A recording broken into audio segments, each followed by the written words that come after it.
I remember the exact sound of her laugh. Sharp, short, like a spark flicked off flint. It echoed too long in the quiet room. That night, I stood near the end of the dining table, holding a dish of potato gratin, something I had made because I remembered it was her favorite back in college. She barely looked at it.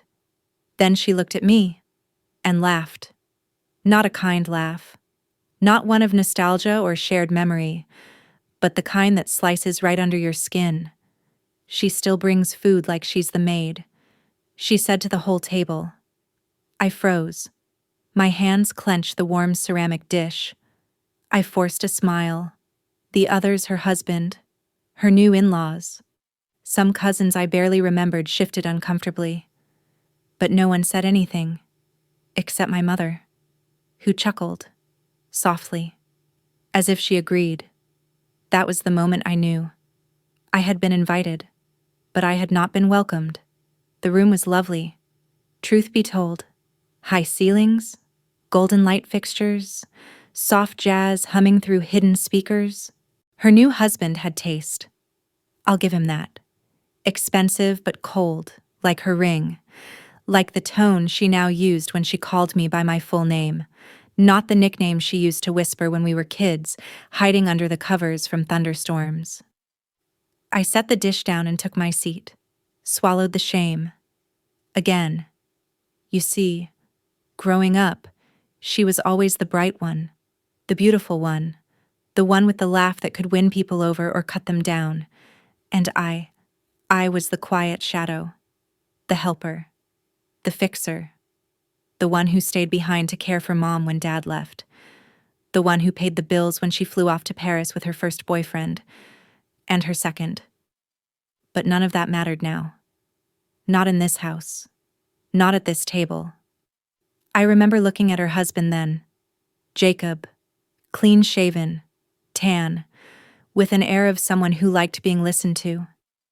He had his arm draped behind her chair, his gold cufflink catching the candlelight. He smiled at me, but it didn't reach his eyes. There was something hollow behind them, something I couldn't place yet. After dinner, I went to the guest bathroom just to breathe. The lights were too bright, the marble too cold. I stared at myself in the mirror and wondered when I had started folding myself so small. That night, I didn't sleep, not just because of what she said, but because of what I overheard later. Their voices carried through the vents. Her and Jacob, arguing. No more money from that account. Do you hear me? He hissed. You told me it was ours. It was supposed to be clean. Now you've gone and messed it up. I stayed quiet, frozen in bed, listening. Every instinct in me told me something was wrong, but I didn't know just how wrong it was yet. The next morning, I packed early. I didn't want to be there when they all woke up and put on smiles again. I had barely made it to the front door when she caught me. You're always running away, aren't you? She said. She stood there in her silk robe, coffee cup in hand, bare feet on the cold tile. Her tone was lazy, but her eyes were sharp. I'm not running, I said. I just know when I'm not needed. Her mouth twitched, but she didn't argue. I hope your call center job is going well, she added, sipping her drink. There it was again. That dig. That twist of the knife. She knew I had left that job 2 years ago, after the company downsized. She knew I had been quietly working freelance to make ends meet. She knew because I had told her in one of my rare attempts to reconnect. I smiled politely. It pays the bills. She tilted her head. Must be nice not having any real responsibility. I wanted to scream, to tell her about the hospital nights, the eviction notices I hid from Mom, the years I kept her secrets, defended her from angry exes, sent money she never repaid. But I didn't. Instead, I said, you might want to check your husband's clean accounts. Some of them aren't. That got her attention. For the first time. She blinked, hesitated. I turned and walked out. It started small, that whisper in my chest, that maybe, just maybe. I didn't have to keep letting her walk all over me, that I had seen something, heard something, something that mattered. A few days later, I opened my laptop. I had a contact, someone I helped back when I worked at the call center. She worked in financial compliance now. We had stayed in touch loosely, over the years. I sent her an email. Hey, hypothetically, what would it mean if someone had offshore accounts that weren't declared on any tax filings? She replied within an hour. Depends. Who's asking? I hesitated before replying. No one. Just curious.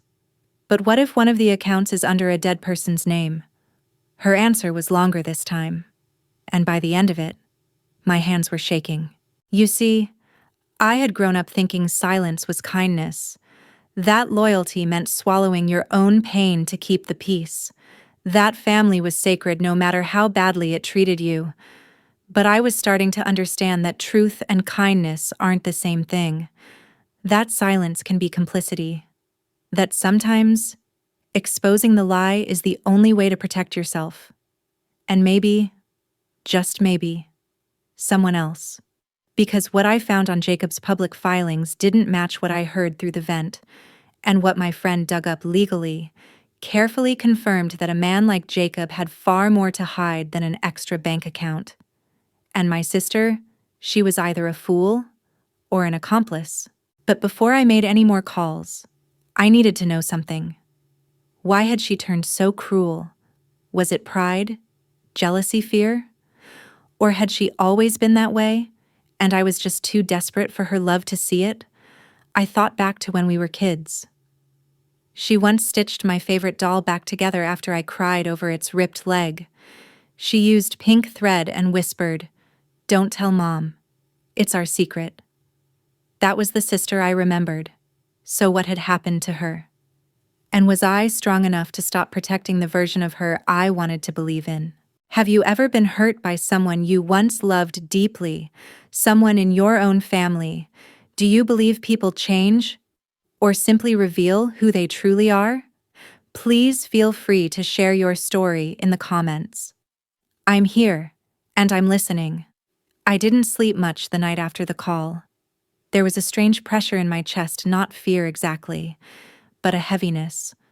Like I had stepped off a ledge I'd been standing on for years, and my feet hadn't quite hit the ground yet.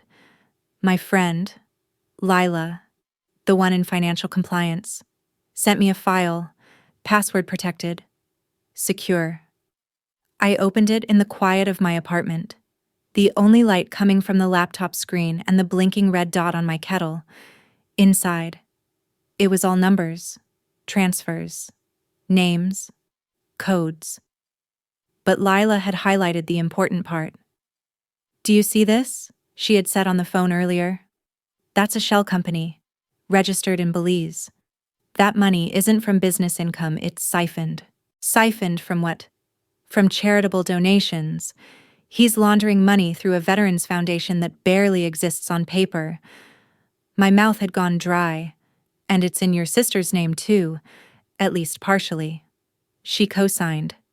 I remember whispering, "No." But deep down, something clicked. That expensive house, the sudden wedding, the way she deflected questions about Jacob's work, always laughing them off with that same sharp edge she'd used on me. It wasn't just cruelty, it was guilt. The next day, I went through old texts, voicemails, emails, everything I could find. I had never paid attention before. I never thought it was my place. But now, I saw patterns, dates lining up, amounts mentioned casually, things she'd once asked me to help with. "Can you check the spelling on this email for the foundation?" Or, "Does this invoice sound okay?" I had proof. Not enough to convict. No. But enough to raise questions. Enough to make someone listen. I didn't go to the police. Not yet. I called the foundation's registered phone number first, just to ask. No answer. I tried again. Disconnected. Then I called a local journalist. A small one. Not some major station. Just someone I'd followed for years. Her name was Nina, and she had once written a piece about financial abuse in elder care that brought a nursing home to its knees. I emailed her everything. Subject line, possible fraud veterans charity. I didn't expect her to reply, but 2 hours later, she called. "You're sure this is real?" Nina asked. "I have the documents. I can't explain all of it, but my friend can. She's certified." She was quiet for a long moment. "And your sister? She's involved. I don't know how much. Maybe she was tricked.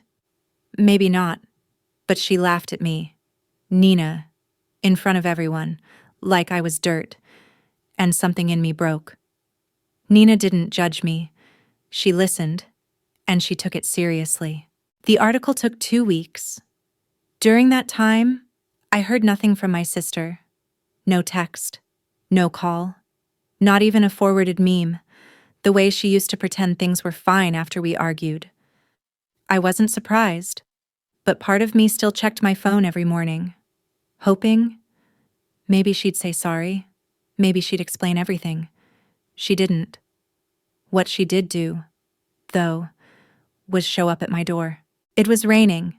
I heard the knock before I saw her. When I opened the door, she was standing there soaked.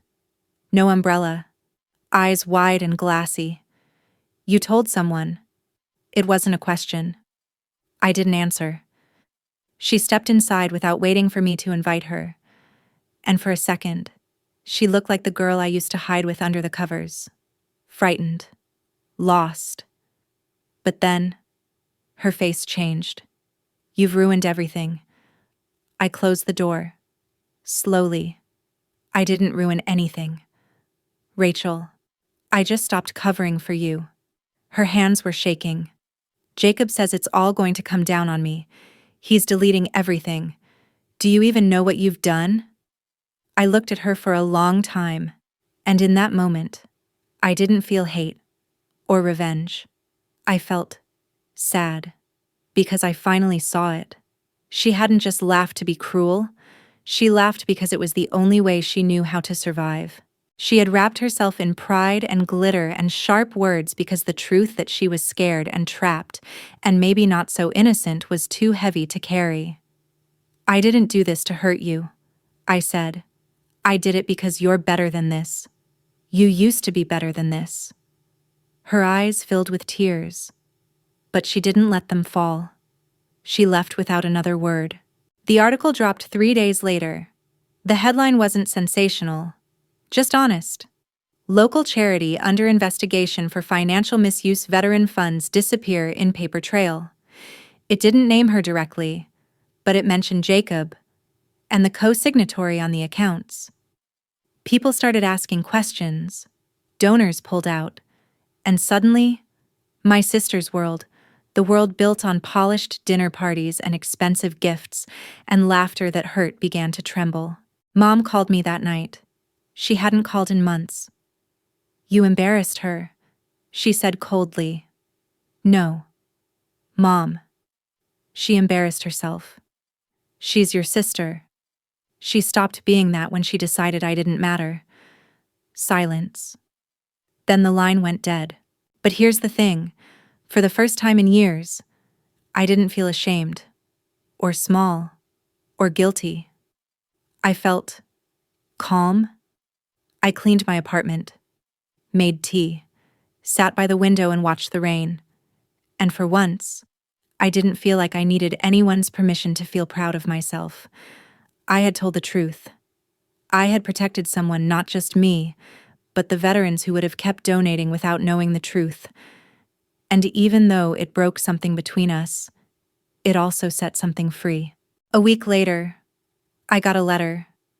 Not an email. A letter. Handwritten. From Rachel.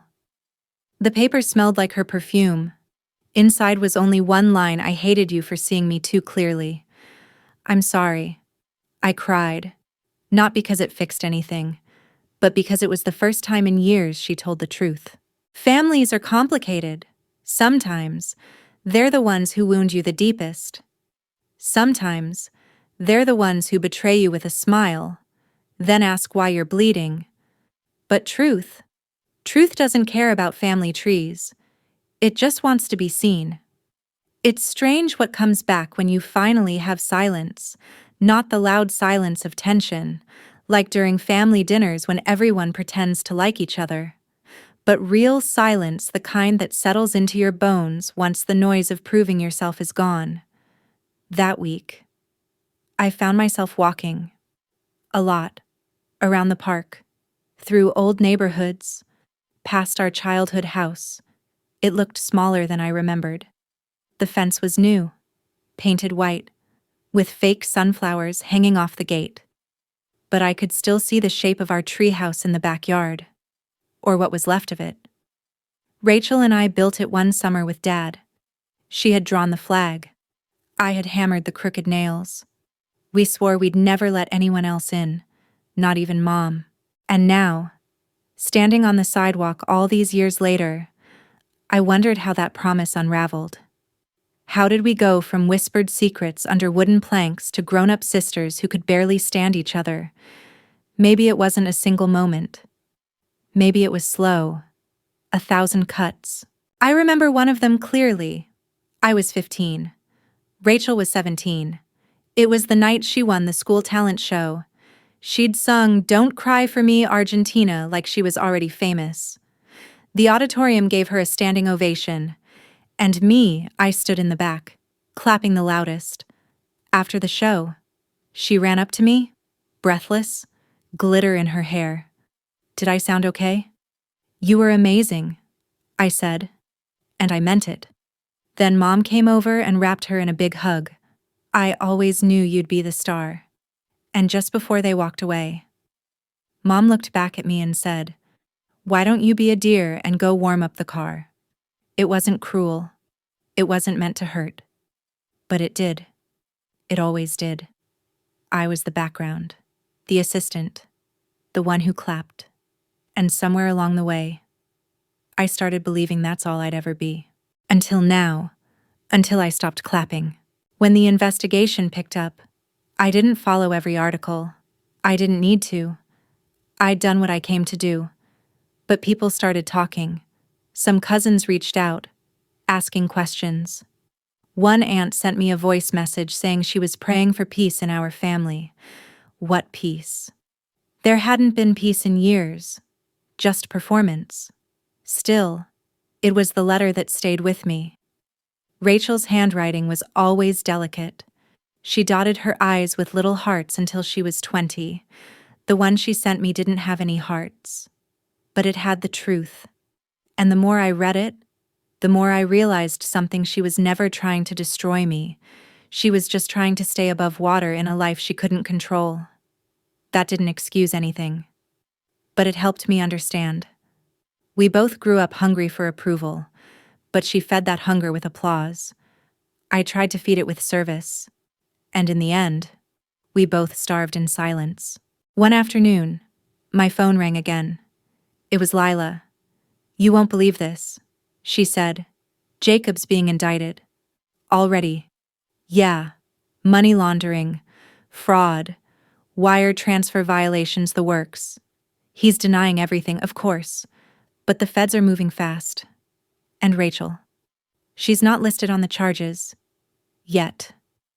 But she's definitely in the deposition list." I nodded slowly. I didn't know how to feel. I didn't want her punished. Not really.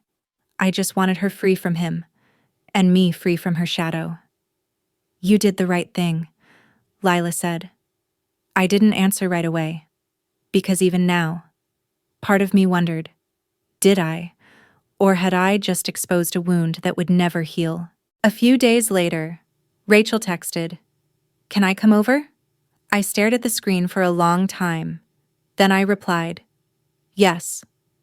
Bring tea."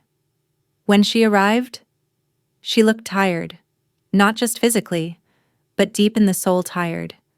Her eyes were puffy, her hair pulled back in a way that reminded me of high school finals week. She didn't hug me. I didn't expect her to. But she did sit on the couch like she used to, tucked her feet under her, and placed the tea in front of us without a word. For a while, we just sat. Then she whispered, "I didn't know it was that bad." "Didn't you?" She flinched. I knew something was off. I just didn't want to look. "He said everything was in my name for tax purposes." "You didn't ask why a charity was transferring money to your joint account," I asked once. "He said it was standard, that his accountant had it under control." I stayed quiet. "Do you think I'm lying?" "I think you're scared."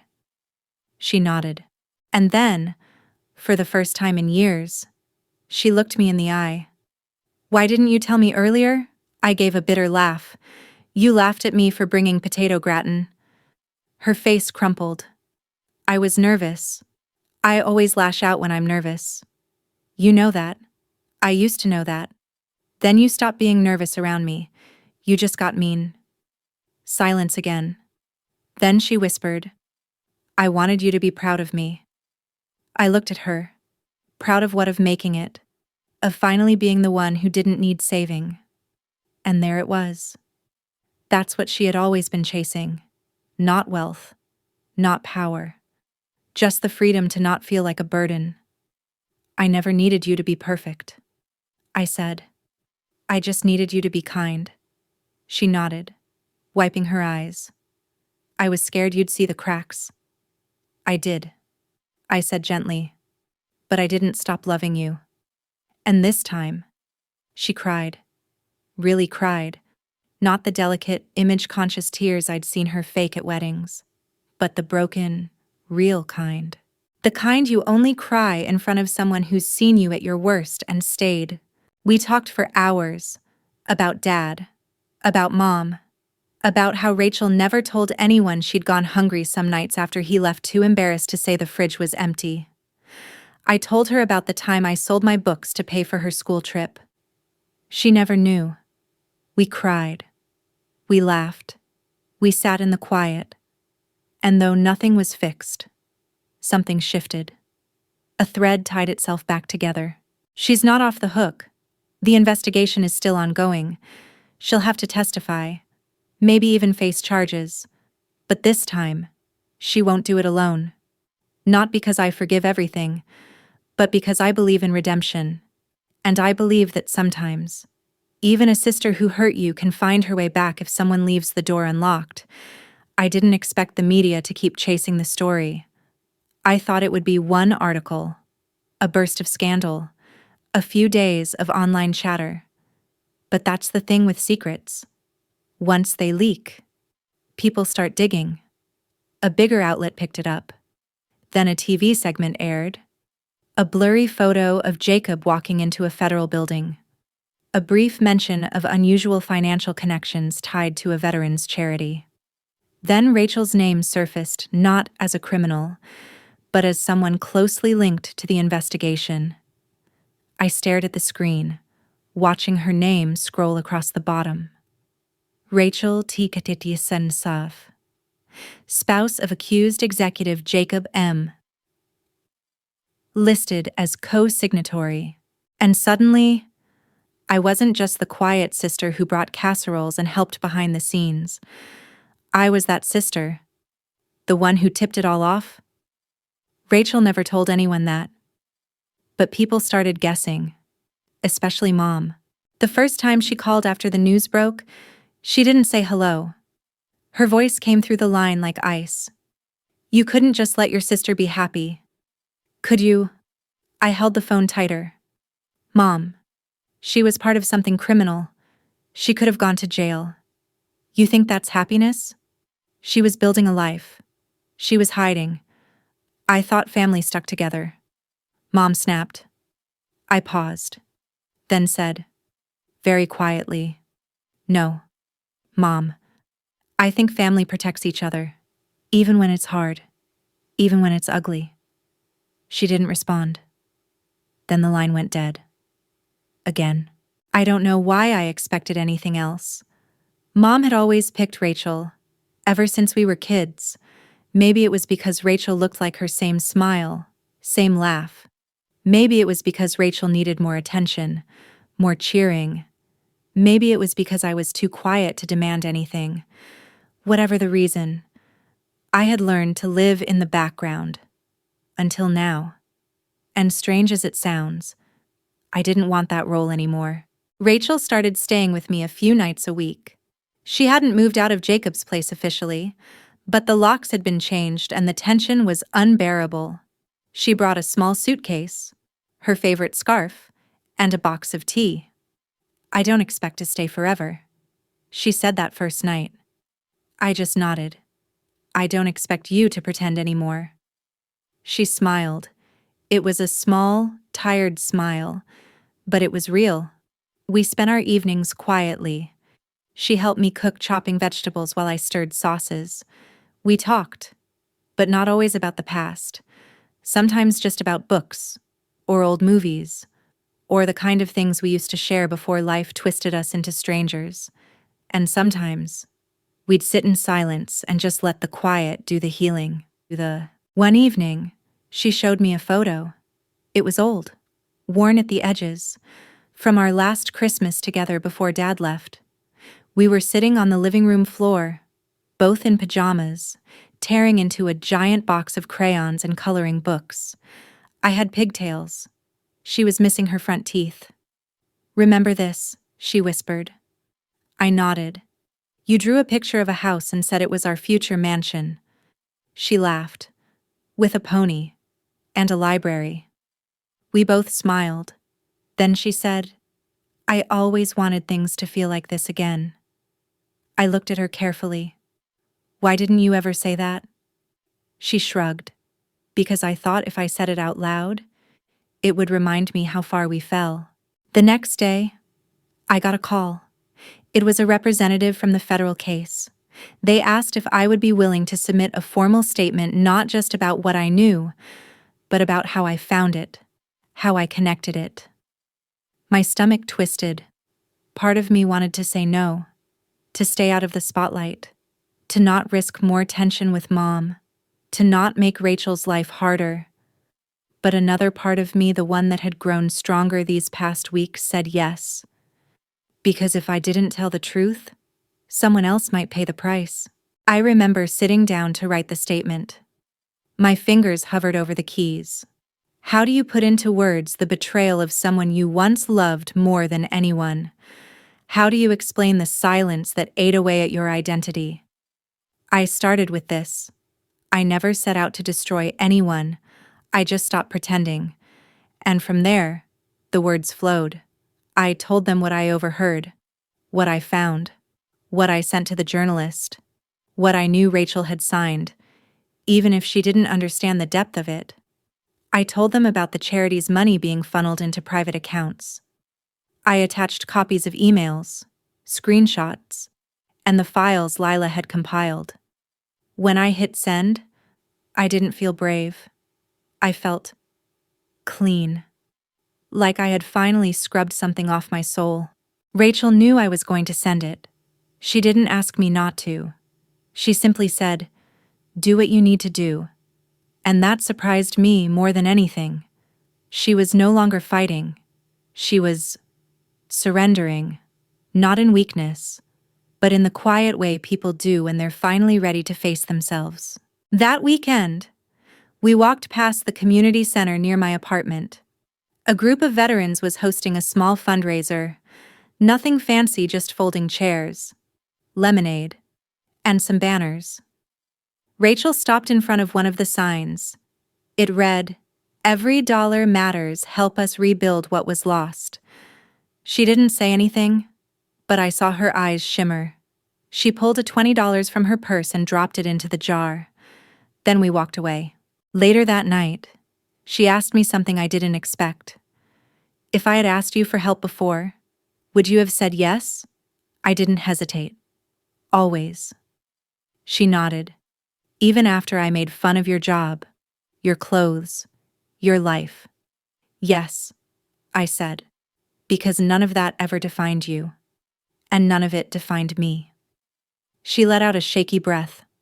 "I think I need to figure out who I am without the drama." I smiled gently. You'll be surprised how quiet it is, and how good that feels. The story isn't over. The trial's still coming. Rachel may have to testify, or worse, but for the first time in a long time, I'm not afraid of what happens next. Because I know who I am now. Not the helper, not the forgotten sister, not the fixer, just me. And that's enough.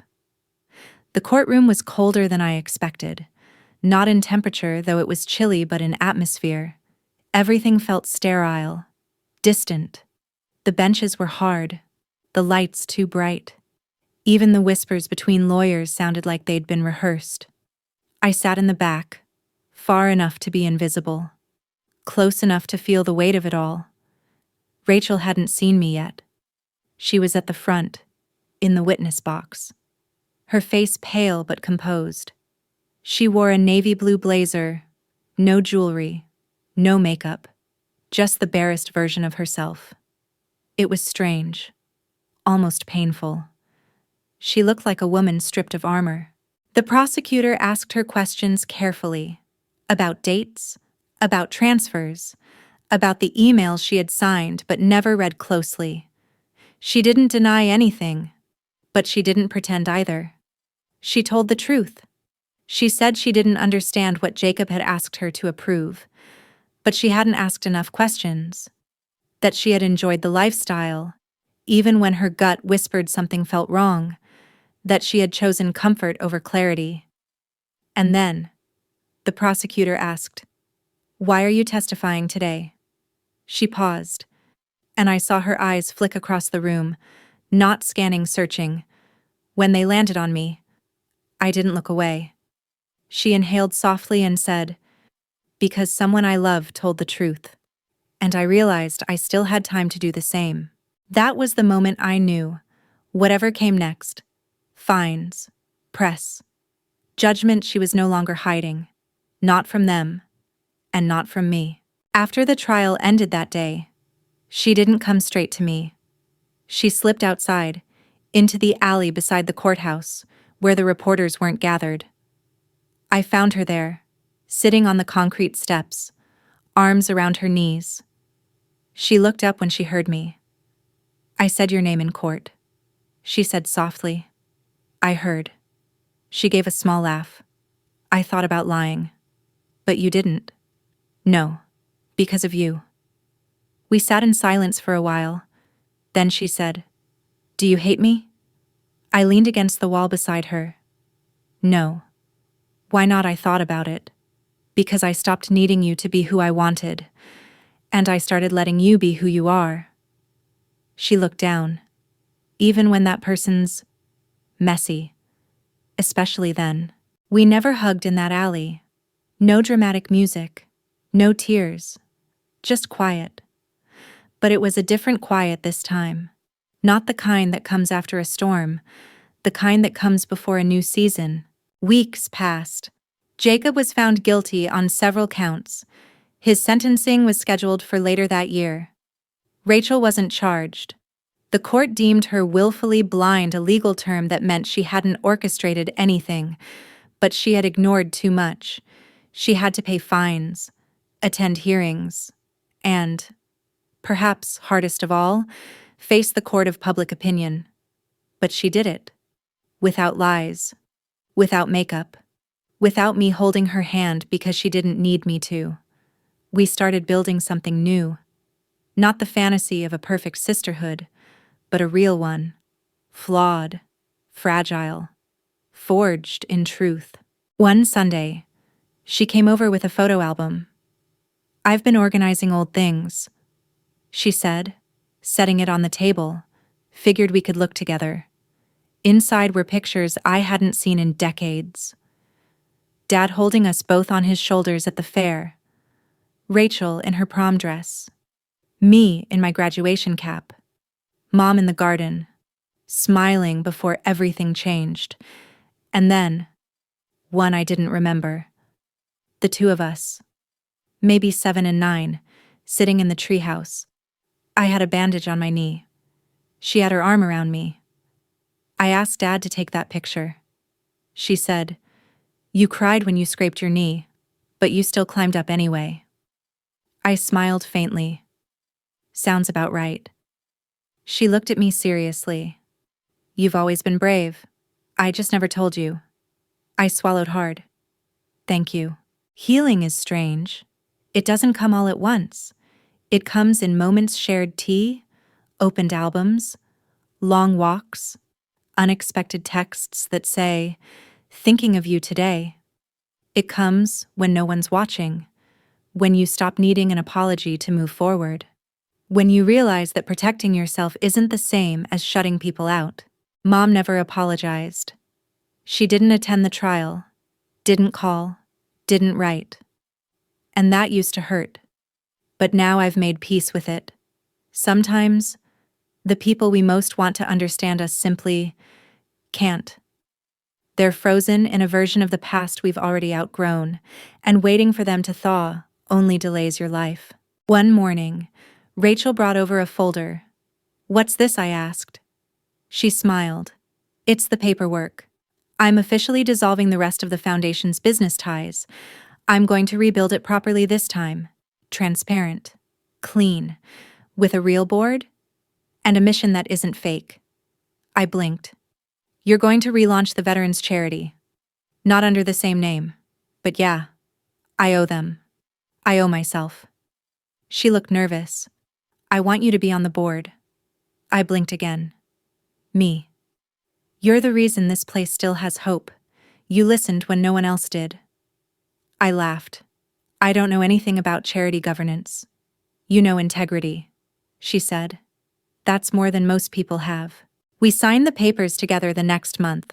Not in a big office, just at my kitchen table. 2 cups of tea, a pen, a sense of something beginning again.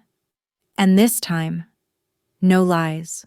They say family is forever, but I think that's too simple. Some families break, some betray, some leave you bleeding and tell you not to make a mess, but some, just a few, learn how to come back. Not because they forget what happened, but because they finally choose truth over comfort and love over pride. I still keep the potato gratin dish. It sits on the top shelf of my cupboard. I don't use it much anymore, but I never got rid of it. Not because I need a reminder of the night she laughed at me, but because I need a reminder of how far we've come. That dish carried more than food that night. It carried all the weight I used to carry in silence, trying to be helpful, trying to be seen, trying to be enough. It was heavy, and I set it down. Today, the new foundation is small, but real. We don't have glossy brochures or marble offices. We don't fly donors out to retreats. We just listen. Rachel leads community outreach. I manage the operations behind the scenes. Sometimes we laugh at how ironic it all is, the two of us, running something based on integrity and service. But maybe it's not ironic at all. Maybe it's exactly what was meant to be once the lies were gone. Last week, we got a handwritten letter from a veteran's widow. She had lost her husband 2 years ago. Said no one ever followed up about the donations they'd made. Until now. She ended her note with, "I thought people like you didn't exist anymore. Thank you for proving me wrong." Rachel read it out loud in my kitchen. Then she cried. But not the old tears. Not the ones of regret or fear. These were different. They were soft, grateful, freeing. We still have moments where the past comes back. An old photo, a news headline, a voicemail from mom we don't listen to. But we don't let those moments run the show anymore. We acknowledge them. We breathe through them. Then we get back to work. Because that's what healing really is. Isn't it? Not forgetting, but remembering and still choosing to move forward. One night, we walked by the house we grew up in. It was late, just past dusk. The porch light was on, and a little girl sat on the steps, swinging her legs and holding a stuffed bear. Rachel stopped. "She looks like us," she whispered. I nodded. We stood there for a while, just watching, not saying anything. Then Rachel said something I'll never forget. You know, I think we were always going to end up here. You and me. Where's here? She smiled. Right here. In a life that's finally honest. Sometimes, I still think about how things might have been if I'd kept quiet. If I hadn't overheard that fight. If I hadn't sent the email. If I hadn't made that one terrifying call. Would she still be living in that big house? Would I still be bringing dishes to a table where I didn't belong? Would we still be pretending? Probably, but I wouldn't trade this life, this quiet, steady, truthful life, for any of it. Not even for the version of her I used to miss. Because the real version, the one I have now, is better. She's not perfect. Neither am I. But we're whole. Together. The world didn't fall apart after I told the truth. The world finally came into focus. That's something I wish someone had told me years ago. That silence doesn't protect love, it buries it. That saying I'm fine doesn't make things fine. That family isn't defined by who claps for you at the dinner table, but who stands beside you when the lights are off and the crowd is gone. Rachel once said she envied me. I laughed at first. But then she explained, "You always knew who you were, even when no one else saw it." That made me pause. Because for so long, I thought I was invisible, forgotten, left behind. But maybe I wasn't behind. Maybe I was just waiting for everyone else to catch up. Mom never came around. She sent a birthday card last year. No note, just her name. Rachel told me I didn't have to keep trying, so I didn't. I didn't call. I didn't chase. And for the first time in my life, that didn't feel cruel. It felt honest. Sometimes the people who raise us are part of our story, but not part of our healing. And that's okay. We still keep traditions, though. Gratin on holidays, old movies on Sunday nights, long walks without our phones. Rachel knits now. I paint in the mornings. We send each other notes, the handwritten kind, just because. We still bicker, still tease, but there's no sharpness now, just truth and love, and the kind of laughter that heals instead of cuts. People ask us sometimes, "How did you survive all that?" And we always say the same thing. We told the truth, even when it hurt, because healing doesn't start with apologies, it starts with truth.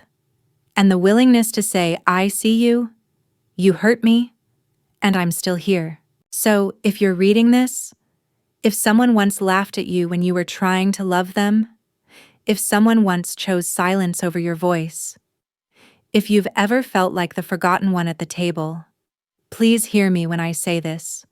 You are not invisible, you are not small, and you are not alone. What do you think? Can broken families become whole again? Or is honesty the only family we ever really need? If you've lived something like this, or if you're still carrying your own story, I'd love to hear it. Whenever you're ready. Thank you for walking this road with me.